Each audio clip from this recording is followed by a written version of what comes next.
اعوذ باللہ من الشیطان الرجیم بسم اللہ الرحمن الرحیم اللہم صلی وسلم علی النبی رحمت للعالمین وعلی آلہ واصحابہ وبارک وسلم علیہ۔ آج ہم سورہ بقرہ آیت نمبر 114 پر کلام کریں گے۔ اللہ تبارک و تعالی ارشاد فرماتا ہے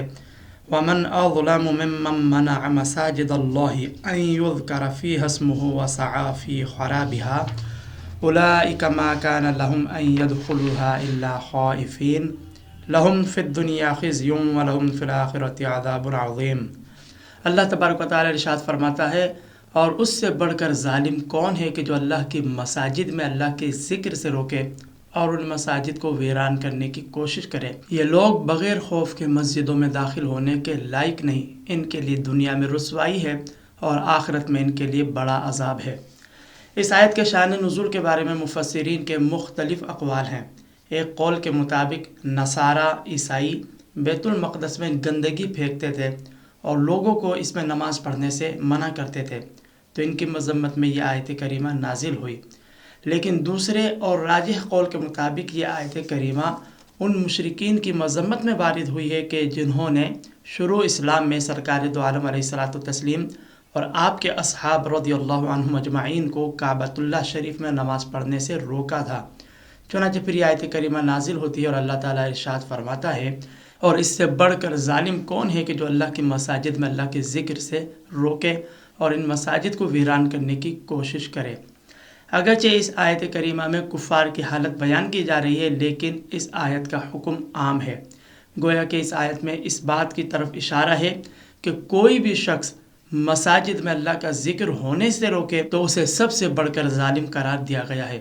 اور اللہ کے ذکر میں صرف نماز ہی نہیں بلکہ دین کی تقویت کے سلسلے میں مؤثر و مددگار بننے والے تمام امور صالحہ اس میں شامل ہے، جیسے تسبیح و تحمید، وعظ و نصیحت، درس قرآن، درس حدیث، تبلیغ فقہ و شریعت وغیرہ۔ تو ضرور غور و فکر کرنا چاہیے ایسے افراد کو کہ جو مساجد کو اپنے آباء و اجداد کی، اپنے باپ داداؤں کی جاگیر سمجھ بیٹھے ہیں۔ سارے تو نہیں، لیکن بہرحال کچھ ایسے ضرور پائے جاتے ہیں کہ جو حکمت کے نام پر، مصلحت کے نام پر، پالیسی کے نام پر بغیر کسی ضرورت شرعی کے دیندار کو، صحیح العقیدہ عالم دین کو مساجد میں اللہ کے ذکر سے روکتے ہیں، قرآن کے درس سے روکتے ہیں، حدیث کے درس سے روکتے ہیں، شرعی مسائل بیان کرنے سے روکتے ہیں۔ حالانکہ مساجد تو بنی ہی اسی لیے ہے کہ ان میں امور صالحہ سر انجام دیے جائیں، ان میں عبادات کی ادائیگی کی جائے، اللہ کا ذکر کیا جائے، اللہ کے پیغام کو عام کیا جائے، اللہ کی کتاب کے ذریعے ہدایت عام کی جائے، فرامین مصطفیٰ صلی اللہ علیہ وسلم کا پرچار کیا جائے، سرکار دو عالم علیہ السلام کی تعلیمات سے بے نور قلوب کو منور کیا جائے۔ لیکن اس کے باوجود کچھ لوگ ایسے ضرور پائے جاتے ہیں کہ جو نہ خود تو ان امور صالحہ کو سر انجام دیتے ہیں اور نہ ہی کسی صحیح العقیدہ مسلمان کو اس کی اجازت دیتے ہیں۔ تو یقیناً ایسے افراد تبلیغ دین کی راہ میں رکاوٹ بننے والے قبیح الباطن لوگ ہیں۔ یقیناً وہ مساجد کو ویران کرنے والوں میں شمار کیے جائیں گے، لہذا انہیں اپنی آخرت کی فکر کرنی چاہیے۔ پھر آیت کے اگلے جز میں اللہ تبارک و تعالیٰ نے ارشاد فرمایا اولئک ما کان لهم ان يدخلوها الا خائفین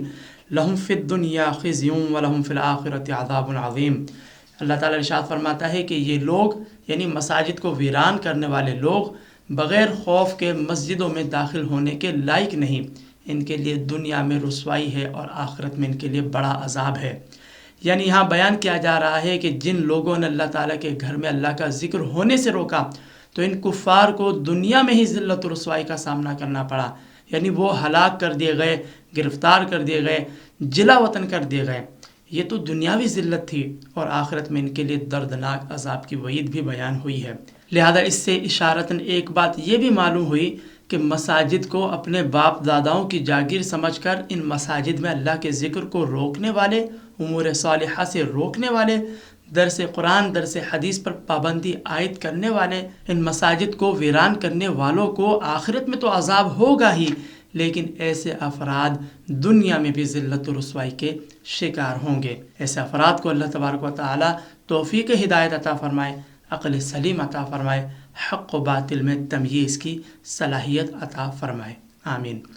اسی طرح اس آیت کریمہ میں اللہ تبارک و تعالیٰ کے یہ فرمان وَمَنْ أَظْلَمُ مِمَّنْ مَنَعَ مَسَاجِدَ اللَّهِ أَنْ يُذْكَرَ فِيهَا اسْمُهُ وَسَعَى فِي خَرَابِهَا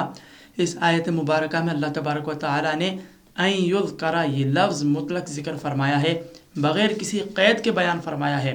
لہذا اس سے ثابت ہوا کہ مساجد میں ذکر اللہ کی کوئی بھی صورت ہو، چاہے وہ ذکر بلند آواز سے کیا جائے یا آہستگی کے ساتھ کیا جائے، یہ سب جائز ہے۔ البتہ اس قدر گلا پھاڑ کر چلانا کہ جس سے مسجد کا تقدس پامال ہو، نمازیوں کی نماز میں خلل واقع ہو، یقیناً یہ مسجد کے آداب، اس کے احترام و وقار کے بھی خلاف ہے، لہذا اس سے بچنا چاہیے۔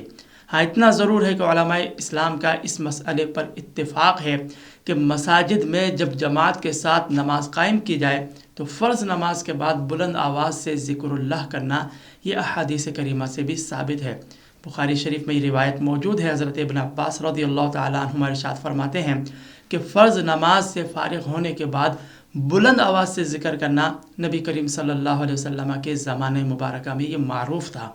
تو خلاصہ کلام یہ ہے کہ فرض نماز کے بعد بلند آواز سے ذکر کرنا یہ حدیث کریمہ سے بھی ثابت ہے۔ اسی طرح قرآن کریم میں بھی بغیر کسی قید کے ذکر کا بیان وارد ہوا ہے، لہذا یہ جائز ثابت ہوا۔ البتہ اتنی بلند آواز سے ذکر کرنا کہ نمازیوں کی عبادات کی ادائیگی میں خلل واقع ہو جائے، قرآن پڑھنے والوں کو تشویش و خلل ہو جائے، تو اس شدت آواز سے بچنا چاہیے۔